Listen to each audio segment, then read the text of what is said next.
you got to travel, you got to venture, you got to invest. So many people be like, well, I'm not getting a payoff, I'm not going. I had an opportunity. I'm going to say this, and I know I'm apologizing to my student now. Well, I shouldn't apologize. I'm always right. But my student, like, we had an arena show, all right? And it was 10 hours from Montreal. And I told one of my students, hey, somebody got canceled, and do you want to come? So I don't know if he felt miffed, like, why wasn't I asked before? Why is he asking me now? But the guy decided, 10 hours is too far away. Now, Roosevelt, I don't know how many hours he traveled to came to my show, but when I heard dude said 10 hours is too long, I'm like, okay. After he saw the film of the show, of the full arena, crowd going crazy, that, you know what I mean? Then he was like, man, I should have went. And here's the funny thing. He didn't have to pay for travel. I covered the travel. So he didn't have to pay for the hotel. I covered the hotel. And he still said no. Whereas when I started, I had, I can't tell you how many ugly women I had to date to get some money to buy my plane ticket. I couldn't tell you, who I kissed in the dark to make sure that I got my gear. You know what I'm saying? So I was like, So that's what you got to do. You got to really invest in yourself and have no ego. Oh, man. Can you you mentioned a lot of big names of people that you've met. I mean, you dropped the name of Eddie Guerrero, which is a hero to a lot of people in the wrestling world, man. Have you ever met a wrestler and kind of fanned out a little bit? Fanned out? Yeah. Yeah. Sabu. I was a big fan of Sabu. And what was messed up was the promoter. I was on the outs with the promoter. I said I would never wrestle for this promotion again. He called me up and he's like, listen, we want you to do the show. And I'm like, in my head, I'm like, fuck yourself, die slow. I'm never going to, never. And he's like, you'll be in a tag team match with Sabu. So now I'm like, shit. So I'm like, nah, I'll have to think about it. He's like, I'll double your pay. I'm like, I don't know. He goes, I'll bring you in as a referee to set up the show, the show before, and I'll give you your full pay as a wrestler. I said, I'm just going to have to think about it. I'll get back to you. But in my head, I was like, yes. But I can't let him know that. Sometimes you got to play poker. That's why I also tell my students, once you get a date, just say someone says, hey, October 15th. I always say, let me look at my schedule and get back to you.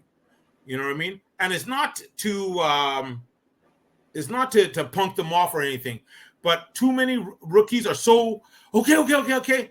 Like they don't think of the overall. Maybe they can get another booking somewhere else or whatever the situation. But they'll say yes, and then they'll be like, yes, I'll do it. And then they're like, we don't have any wrestling gear. We don't, because they're so giddy. So, anyways, considering that, I was like, I'll get back. So he calls me back and he's like, listen, are you gonna do it? I said, I don't know, man. Maybe if you pay me a little bit more. He's like, okay, done. He didn't know that I would have done it for free. I would have done it for a hot dog and a Gatorade. I would have done that. I would have paid him because Sabu versus Taz in ECW, that whole thing had me like, whoa. So we're in the match, and it's online. You can see it. And out of the 23 minutes of the match, it's just me and him fighting. It's a Texas Tornado four-way, tag team. And out of the 23 minutes, 19 minutes is me and Sabu. And we're having the time of our life. We're doing things and talking and all kinds of nonsense. And I'm like, I fought him. The worst person that like kind of broke my heart was the Honky Tonk Man. He was my favorite, like one of my favorite IC champions. Just the fact that like, for years he would never win like legally. Like he'll beat all the jobbers and then get conned out or disqualified and whatever. And then when I met the guy, they say never meet your heroes. So I won't get into that because he might find this and then want to harass me. But I met Vader. We didn't fight, but I met Vader. And I thought that was cool because I told him, I'm like, I stole your Vader bomb, whatever. And he was just really cool about it. But I think the coolest, because I met a lot of people, like a lot of wrestlers, either working against them.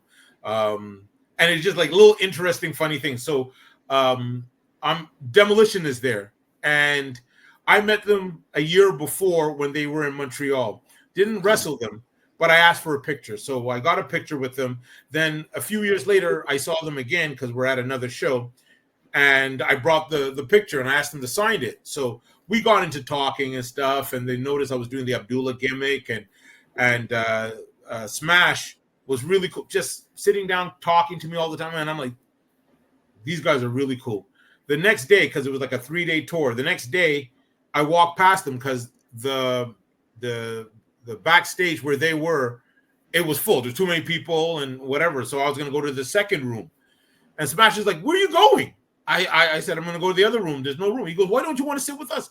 I'm like, there's all luggage there. This guy knocked everybody's luggage. He's like, he just knocked everybody's luggage. He's like, you're sitting with me. And I'm like, okay.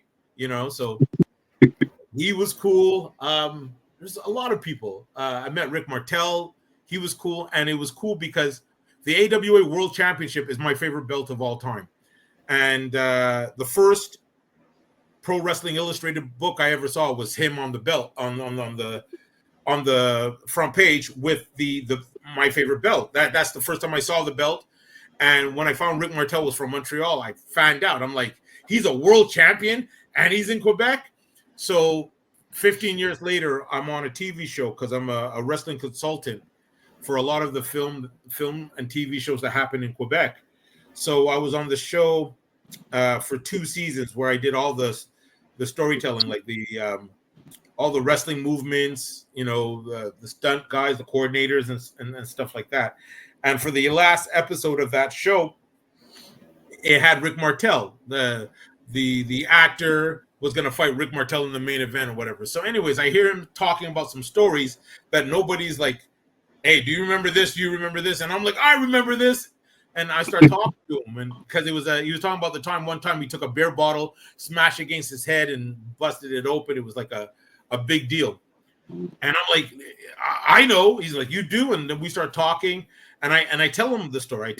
I'm like, yo, the first pro wrestling magazine, you were there, the AWA World Champion. And I loved it because the AWA World Champion looked like Captain America's shield. It was so big. It was like, I was like, I need to have that belt. And as I'm talking and saying that, this guy pulls out a replica of the AWA belt, and he's like, let's take a picture, kid. And I'm like, this is the only time you ever see me take a picture. And as gruff and mean looking and Abdullah-like, I'm like a 6-year-old kid. I'm like, oh my God. Probably more. Oh, one more. I fought Greg the Hammer Valentine. And at one point of the match, we got to the point where, like, he was back at Madison Square Garden, WrestleMania 2. Like, you saw the fire in his eyes because I was bumping and doing all these things to set up his stuff. And, because we called everything in the ring. So he hits me with a clothesline. I keep my legs up so he can grab the leg and give me the figure 4. And then he looks around and he starts doing it, and I start fanboying, and I almost tapped out by mistake. So, I had to remember I'm still in a match. So sometimes that happens, and it's cool, and you just need it. So, man, you are dropping all these legendary names, man, and I know a lot of the fan base that watch wrestling now, they these are like your dad's legends and stars, right? I don't know what kind of juices the berries are you drinking to look so young, brother? Because you know what I'm saying, like, what are you doing to take care of yourself now? What are you drinking? Prune juice? Listen, I'm drinking the same thing you're drinking. I'm drinking the same thing that Roosevelt drinks. Listen, people, black don't crack. Okay, so I don't know